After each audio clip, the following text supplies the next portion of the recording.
지난 1년여 동안 국난 상황을 진두지휘하던 코로나 총리에서 이제는 조금 더 큰 그림을 그리고 계신 분입니다. 여권의 차기 대권 주자로 꼽히고 있는 정세균 전 국무총리를 오늘 1번지 현장에서 만나보도록 하겠습니다. 안녕하세요. 예, 안녕하십니까. 총리직 내려놓으시고도 지역 곳곳을 다니시면서 굉장히 분주하신 것 같습니다. 좀 쉬실 줄 알았는데 이제 뭐 대권 행보 시작했다. 뭐 이런 평가들도 많이 있는데요. 그렇게 보면 됩니까? 꼭 뭐 해석하기 나름이죠. 예.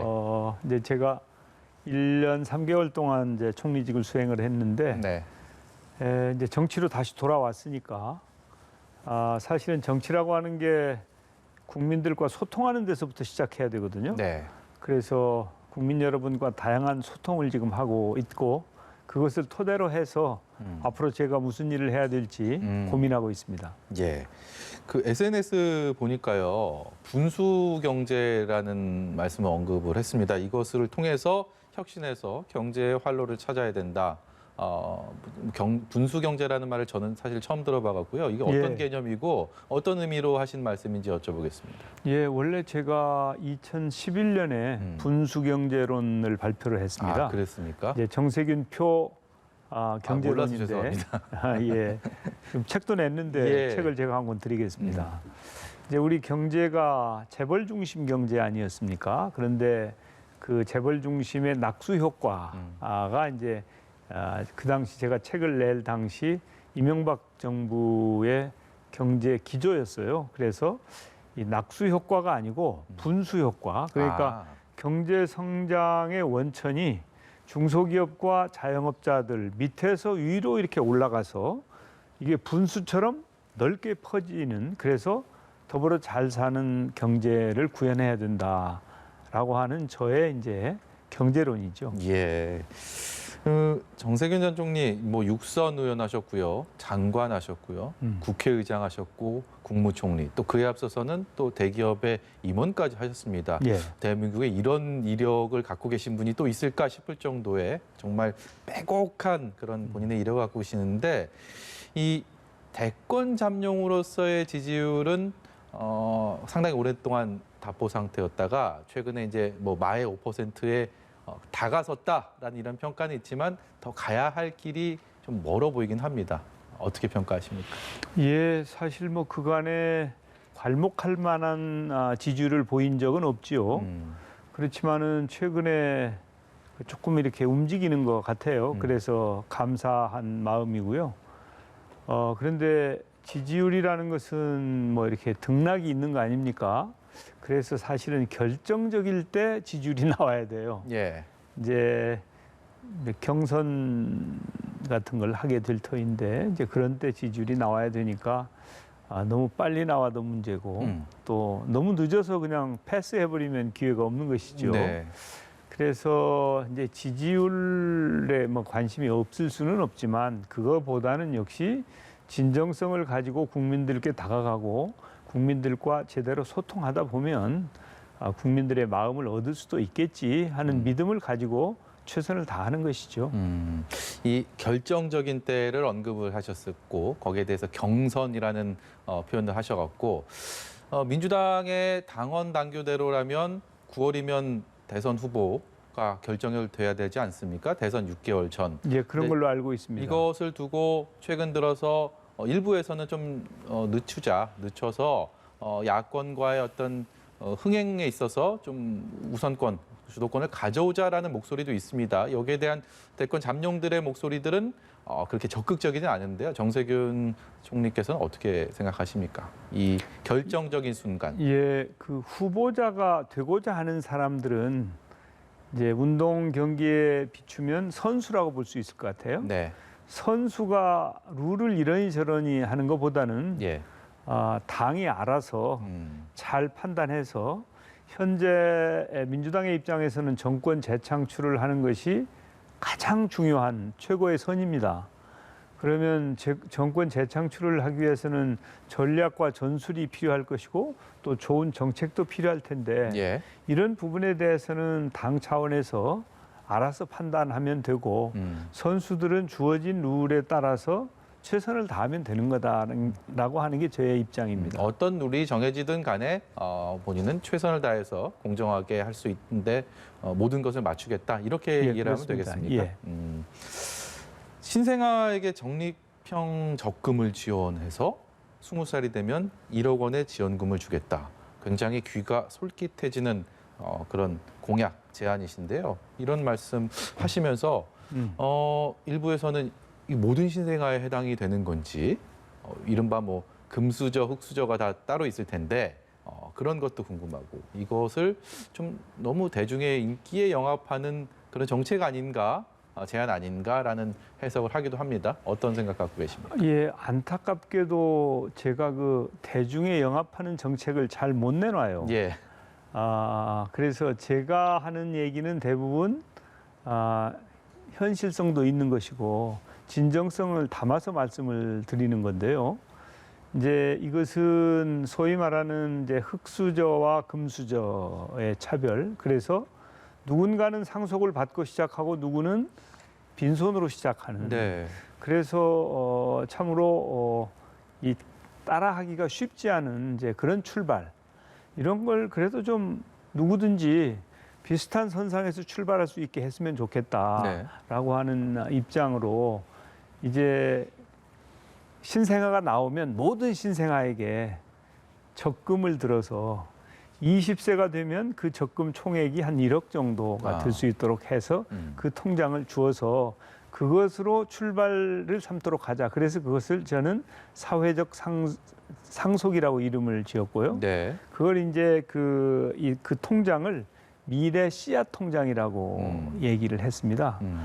그렇기 때문에 지금 당장 1억을 주는 게 아니고 신생아가 나오면 그때부터 계속 20년 동안 모아서 1억을 만들어 주고 물론 그 돈을 아무데나 쓸 수 있게 하는 것은 아니고 제대로 건설적으로 쓸 수 있도록 이제 잘 설계가 되어야 되겠죠. 네. 그리고 이제 그것은 당연히 모든 신생아에게 주는 겁니다. 왜냐하면 오늘 신생아의 부모가 부자였다가 20년 후에 가난해질 수도 있고 또 그 반대일 수도 있는 거 아니에요. 네. 그냥 오늘 기준으로 누구를 선별할 수 없는 것이기 때문에 네. 보편적으로 다 드리는 것이고요. 또 재원은 어떻게 할 거냐. 재원은 상속세 중에 일부 혹은 전부를 출연을 해서 기금을 만들어 가지고 이 기금으로부터 적금을 들도록 하면 된다. 그리고 이제 저의 이 정책의 신빙성은 한꺼번에 다 주려면 뭐 20조가 넘는 돈이 당장 들어가는 거 아니에요. 그런 재원이 없죠. 네. 그런데 25만 명의 신생아가 나왔다. 그러면은 월 30만 원 정도 하면 연간 360만 원. 그러면 이제 수천억으로 시작해서 그걸 매년 이제 추가적으로 적립을 해 나가면 되는 것이거든요. 예. 그래서 이제 그 상속세에서 일부를 취해서 그걸 기금으로 하고 그 기금에서 이렇게 적립을 하게 만들면 이 재정에 큰 부담이 당장 되는 것도 아니고 예. 실현 가능성이 매우 높다. 그래서 정세균 표 공약은 파퓰리즘이나 혹은 또 현실성이 없는 얘기를 막 펼치는 그런 것과는 좀 스타일이 다르다고 말씀드리고 싶어요.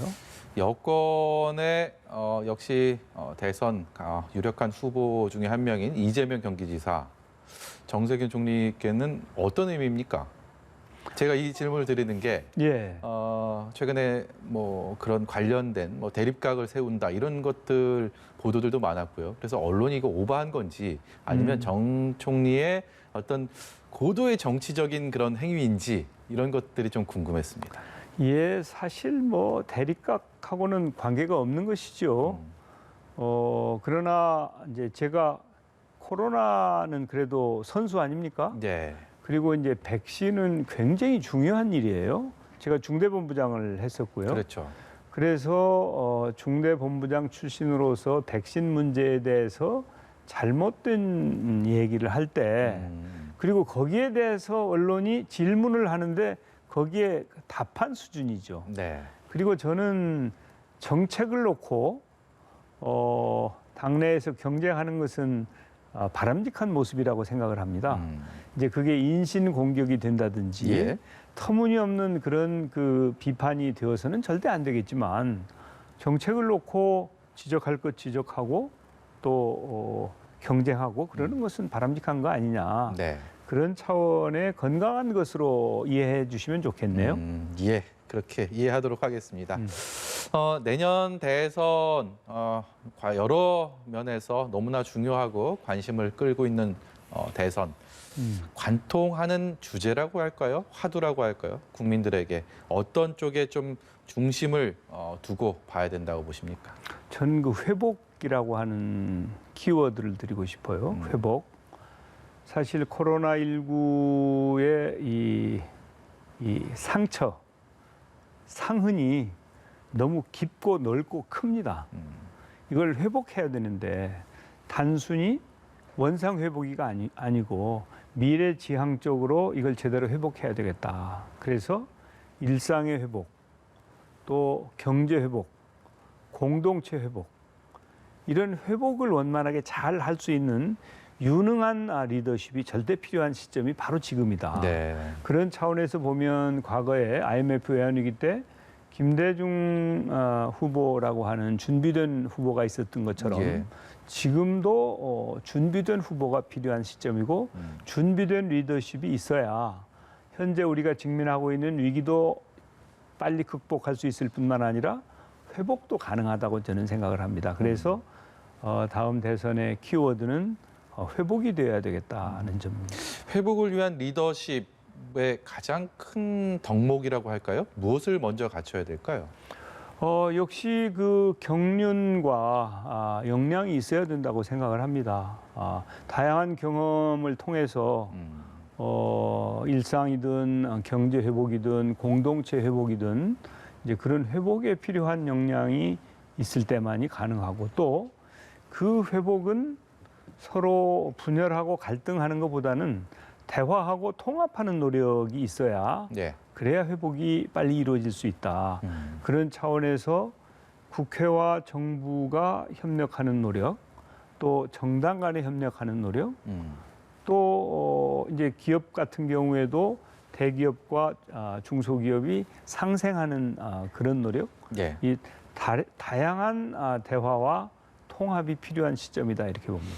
어제 문재인 대통령이 새 검찰총장 후보자로 김호수 전 법무차관을 지명을 했습니다. 정세균 총리께서 총리로 재직하실 때 이른바 추윤 갈등이라고 이름 지어진 네. 법무장관과 검찰총장의 갈등, 이것을 두고 국민들이 참 많이 피곤했습니다, 솔직히. 그렇죠. 그렇기 때문에 이번 검찰총장에 대한 인선에 대해서는 좀 어떻게 생각하시고, 그리고 과거에 이 검찰총장과 법무장관의 이런 갈등 구도, 국무총리로서 또 어떻게 보셨는지 다시 한번 여쭤보겠습니다. 예, 그때 저는 이 갈등은 국민을 정말 힘들게 한다. 그래서 빨리 갈등이 끝났으면 좋겠다. 그래서 서로가 자제하는 게 좋겠다.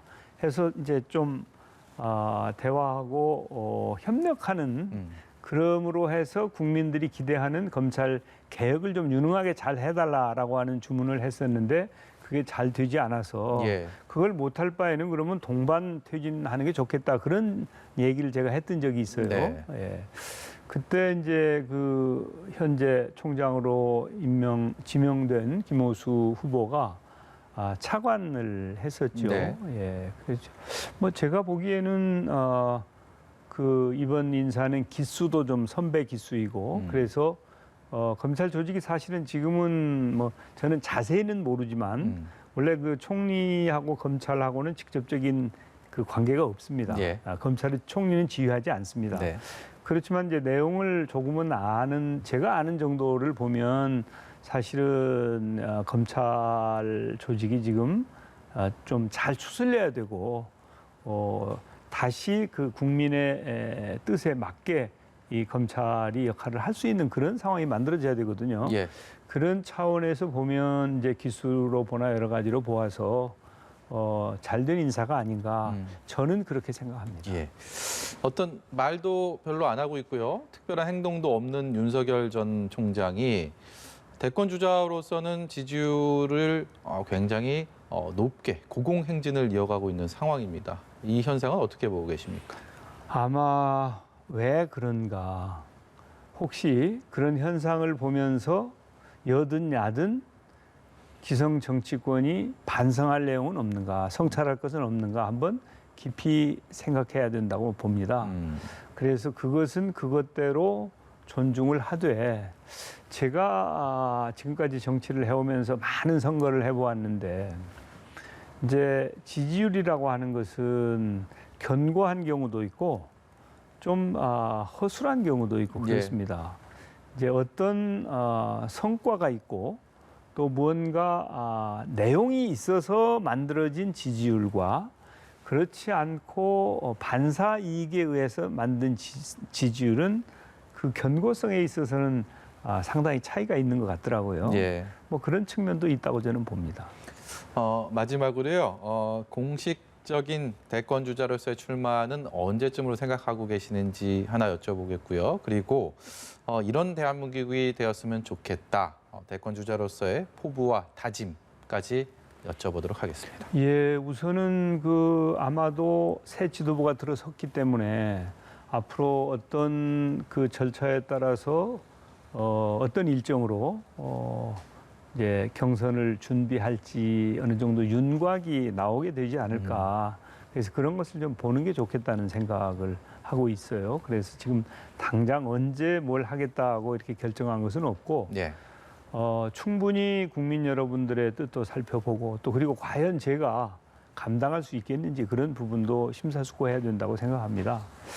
역시 제가 생각하는 가장 중요한 것은 아까 제가 회복을 말씀드렸는데 이 회복이 미래지향적으로 잘 이루어져서 이제 우리 대한민국이 지향하는 선도경제로 가면서 예. 불평등 사회보다는 포용 사회 그리고 분열과 갈등보다는 대화와 통합의 그런 노력이 이루어지면서 우리가 이제 다음 세대들이 있습니다. 근데 지금까지 우리 대한민국은 지속적으로 발전을 해왔죠. 그 소위 말하는 지속 가능한 발전을 이루어온 어떻게 보면 지구상의 최고의 나라가 우리 대한민국이라고 생각하는데 네. 그 지속 가능한 발전이 끝나서는 안 되겠다. 방향을 바꿔서는 안 되겠다. 우리 다음 세대가 우리보다 더 부유해지고 더 행복해지는 그런 대한민국을 만들 책임이 우리한테 있는 게 아닌가. 만약에 지금 우리가 제대로 회복을 이루지 못하고 미래를 위한 준비를 제대로 하지 못한다면 우리 다음 세대가 우리보다 나아지라는 보장이 없습니다. 이런 문제에 대해서 깊이 성찰하면서 제대로 된 대한민국을 만들기 위한 준비를 철저히 해나갈 책무가 우리한테 있다고 생각합니다. 네, 새로운 도전을 준비하고 있는 정세균 전 국무총리와 오늘 말씀을 여기까지 듣도록 하겠습니다. 고맙습니다. 네, 감사합니다.